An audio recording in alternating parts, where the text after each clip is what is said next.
So we've already kind of had a conversation about what the ethical considerations are in using artificial intelligence as it relates to writing or any creative means, being whether it be art, poetry, whatever. Um, there's a lot of questions that come to mind as far as plagiarism and copyright violations, right? So basically, the AI model is taking information that it has in its database, which is harvested from online without people's permission and being used to generate, art or books or whatever that medium might be.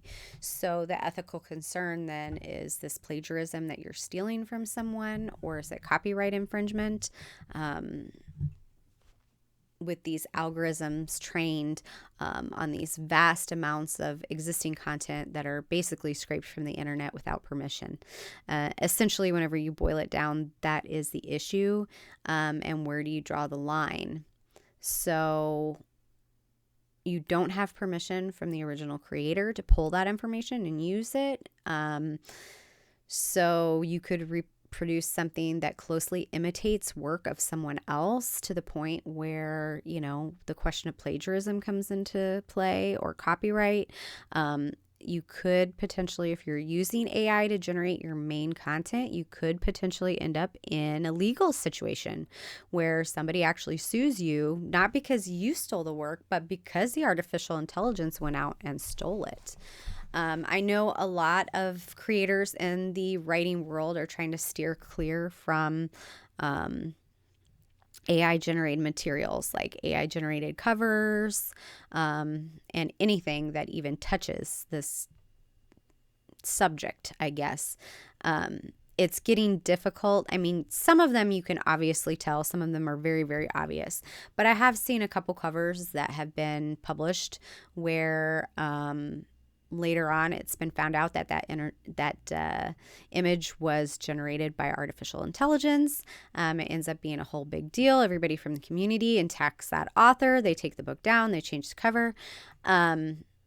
You're just going to see that happen more and more. And I think as AI advances, it's going to be harder and harder to tell whether or not these things are generated via AI. I think that they'll find ways to program it enough to make sure that they're not using a significant, like they'll say, make sure that you don't steal more than 5% content from any one creator. They'll figure out some algorithm to change it enough that it won't be as noticeable.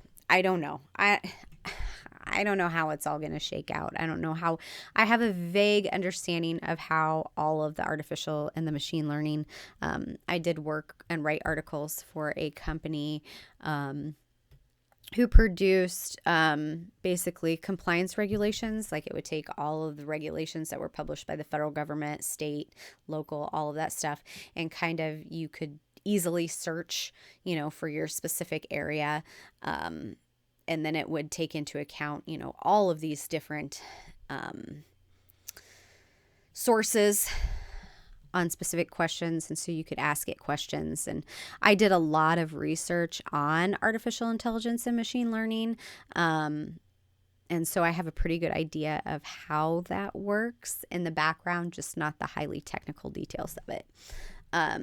So one of the things, if you're not staunchly against AI and you want to utilize it to do things in your writing career, just keep in mind to use it as a tool and not the main means of content generation.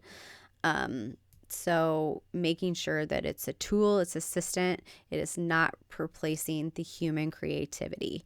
You should probably still hire an artist for your cover.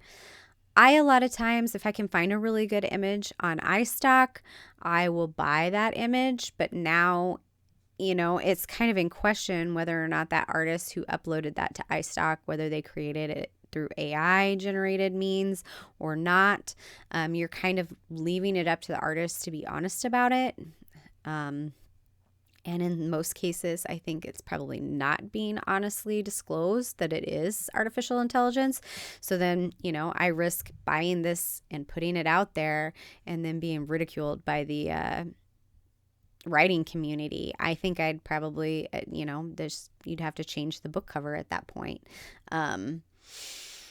But I ran into a situation, and this is a personal ethical question, and I haven't done anything, but I was just curious on how people saw this so I have been trying to get my Titan Code Dawn of Genesis, the first book. I think I have put it out on Audible for audition 3 times, and all 3 times, the narrator will get to the checkpoint of like the first 15 minutes or something. They'll submit that to me. I'll be like, yeah, that sounds good. Or I need to change, pronunciation of something. And then they start the bulk of the recording, and it's a couple months down the road for them to finish it. And then all of a sudden the deadline comes here. And I ask them, well, where's the progress? Where are we on this? Or we're close to this. And every single one of them flaked out on me. Just flaked out. Didn't respond, nothing. So then I have to jump through all of these hoops through Audible to basically dissolve the contract between myself and the narrator before I can move forward, and then put it back out, and then you audition, and then they flake out, and then you have to get it taken down. I just got tired after 3 times of somebody being very unprofessional and not finishing what they contracted to do. If you didn't want to do it, then don't sign the contract, Or if something happens in the meantime and you're not able to fulfill the contract, don't wait 3 or 4 months down the road and just ghost me. Let me know, hey, I've had a family emergency. I'm not going to meet this deadline. We'll dissolve the contract then, and I can get it back up for auditions. But this is just, it went on for almost, 2 years almost, because I'd have somebody flake out, I'd get the contract dissolved, and then it kind of left a sour taste in my mouth, and I didn't want to touch it for a while. And then I'd be like, okay, I'm going to audition again. So, put it out there, etc. So I looked out there and I found a software. I did a lot of research on software because not all software is created equal, but there's a software where I can, and it's very costly, but I can clone my voice, right? You have like 100 prompts or something that they have you read, and they clone your voice. And I'm thinking, So I don't have the recording software or the knowledge to be able to sit here at home, record. I have 2 dogs. They like to bark without giving me any knowledge of it. So it would be very, very hard for me to be able to actually record these myself. But I was like, well, if I cloned my voice, then technically I could have myself read my own book. So then the question is, if it's my voice and my book that I'm narrating, but I'm essentially using artificial intelligence in which to clone my voice and read it, it wouldn't be plagiarism. It wouldn't be copyright infringement because it's all mine, my creative content, my voice. So would that fall under an ethical use of artificial intelligence? I'm inclined to think so.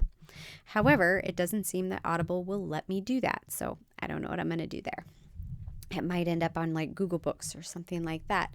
But I mean, that is a question, right?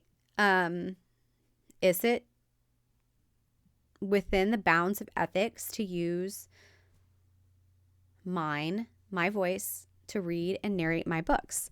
I'm inclined to think that yes. Now, you could say, well, you're stealing a narrator's job.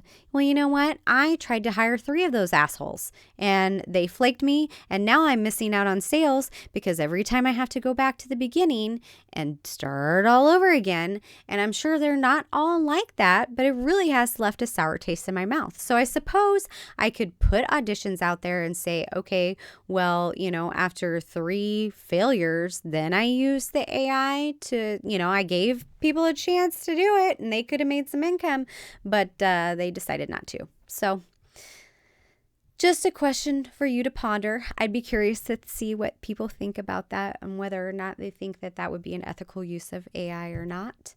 So just making sure that you're balancing your innovation with your integrity. So make sure you're transparent if you're going to use AI. You might want to let people know what you used and how you used it. Originality, making sure that you're maintaining that human element in your work and you're just using AI as a tool and not as the primary means of creating your content. Permission. If you are going to use AI, make sure that whenever possible and you're using trained data sets, that you have the proper licensing and permissions to do so. Compensation, work benefits from AI generated. If you end up using a large portion of somebody else's work, I think you need to contact them and render proper compensation. Again, this gets really hairy because how do you track down the original? I don't know that it's possible, but these are things that you should probably be considering. And using ethical judgment, making a decision on when to use it and when not to use it. So I think those are some important things to consider in the world of artificial intelligence. And we're going to just have to wait and see how this all pans out with developments as artificial intelligence becomes more advanced, starts doing more and more things in our society, and where the line gets drawn by the courts. So, this is not an open and closed case by any means.